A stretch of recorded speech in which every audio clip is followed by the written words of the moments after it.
स्वागत है आप सभी का हमारे YouTube चैनल पे। तो चलिए आज हम आप लोगों को बताने जा रहे हैं प्राथमिक कक्षाओं में संवाद प्रबंधन का संपूर्ण प्रश्न का उत्तर। इस वीडियो में आप आसानी से सभी प्रश्न के सटीक उत्तर को देख सकते हैं। तो चलिए शुरू करते हैं। पहला है आपको बच्चों की बातचीत कक्षा का अहम संसाधन आकलन का प्रश्न। तो पहला प्रश्न आपको इसमें है, सौरभ जी की कक्षा में ज़्यादातर वही समझाने और बताने की भूमिका निभाते हैं। इस क्वेश्चन को आप पूरी पढ़ लेंगे और उसके बाद जो आपको इसमें पहला ऑप्शन है, बच्चे खाली घड़े की तरह है, ज्ञान से भरने की ज़रूरत है। पहले विकल्प और तीसरे विकल्प, सीखना तभी मुमकिन है जब शिक्षक समझाए और बच्चे सुने वाले विकल्प चुने और फिर जारी रखें। अब दूसरा प्रश्न है, मालिनी जी कक्षा में कई गतिविधियां कराती है जिनमें बच्चे आपस में बातचीत करने और अनुभव साझा करने के कई मौके मिलते हैं। आपको क्या लगता है वो बच्चों की बातों को इतना महत्व क्यों दे रही है? इनमें से आपको जो है दूसरा विकल्प जो आपको दिख रहा है, बच्चों की बातों से सीख में उनका आत्मविश्वास और सक्रिय भागीदारिता, और तीसरा ऑप्शन, बच्चे एक दूसरे गतिविधियों के दौरान काफ़ी कुछ सीखते हैं। उसके बाद चलते हैं तीसरा प्रश्न, सुकन्या जी कक्षा में बच्चों की बातचीत को शामिल करना चाहती है। दिए गए तरीकों में से आपके अनुसार सबसे दो बेहतरीन तरीके कौन से रहेंगे? तो इसमें आपको दूसरा जो ऑप्शन है, बच्चों को जोड़ो और समूह में अधिक काम करने का मौका देकर, और तीसरा ऑप्शन, विषय की शुरुआत बच्चों को अपने अनुभव साझा करने देकर टिक कर सबमिट करें। अब चलते हैं चौथे प्रश्न की ओर। चौथा प्रश्न आप लोगों के सामने है, श्याम लाल जी अपनी कक्षा में बच्चों को अक्षर सिखाना चाहते हैं। आपके अनुसार अक्षर सिखाने की शुरुआत करने का कौन सा तरीका सबसे ज़्यादा सही रहेगा? तो इसमें आपको दूसरा विकल्प जो दिख रहा है, अक्षर से शुरू होने वाले शब्दों के उदाहरण बच्चों से पूछना, यानी दूसरे ऑप्शन पे आप टिक करके सबमिट करेंगे। तो अब चलिए सबमिट करने के बाद चलते हैं पाँचवें प्रश्न की ओर। तो पाँचवा प्रश्न है, तुलिका जी बच्चों में भाषाई क्षमता को बढ़ाने के लिए समूह बनाना चाहती हैं। आपके अनुसार उनके लिए समूह बनाने का सबसे बेहतर तरीका कौन सा होगा? तो आप इसमें तीसरा ऑप्शन, मिश्रित क्षमता के आधार पर समूह बनाना, टिक करके सबमिट करें।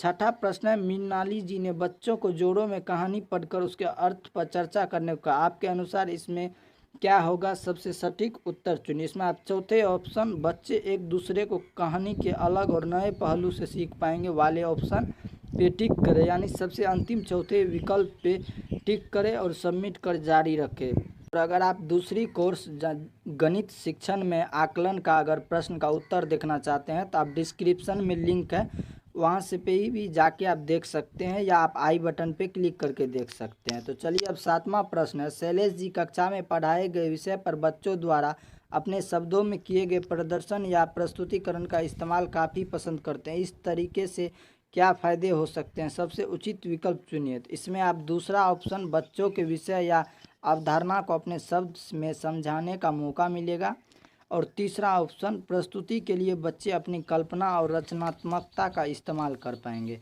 यानी आप दूसरे और तीसरे विकल्प पर टिक कर सबमिट करें और जारी रखें। तो अब चलिए चलते हैं आठवां प्रश्न की ओर।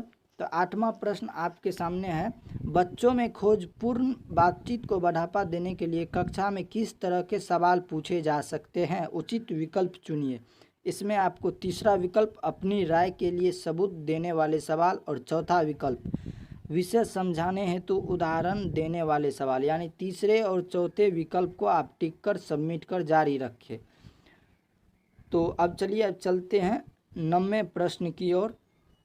तो 9वां प्रश्न काफ़ी लंबा है, आप क्वेश्चन को देख सकते हैं, तुलिका जी से रिलेटेड क्वेश्चन है। तो आप इसके ऑप्शन में पहला ऑप्शन, बच्चों को पाठ की समझ को सीधा सीधा लागू करने का मौका मिलेगा, और दूसरा ऑप्शन, बच्चे एक दूसरे से पाठ में आई बारीकियों से बेहतर तरीके से समझ पाएंगे। यानी पहला और दूसरा विकल्प जो है वो बिल्कुल सही है, आप टिक कर सबमिट करें, और सबमिट करने के बाद आप जारी रखें। जारी रखने के बाद अब चलिए चलते हैं 10वां और आखिरी प्रश्न की ओर। तो आखिरी प्रश्न आपके सामने, कुणाल जी 7वीं कक्षा को हिंदी पढ़ाते हैं। आज़ादी पर पाठ पढ़ाने के बाद वो बच्चों को पाठ को अपने अपने तरीके से प्रस्तुत करने को कहते हैं। बच्चे एक समूह में जब नाटक के रूप में पाठ को प्रस्तुत करने का फैसला लिया तो कुणाल जी को नाटक में प्रस्तुतिकरण के कुछ फ़ायदे समझ नहीं आया।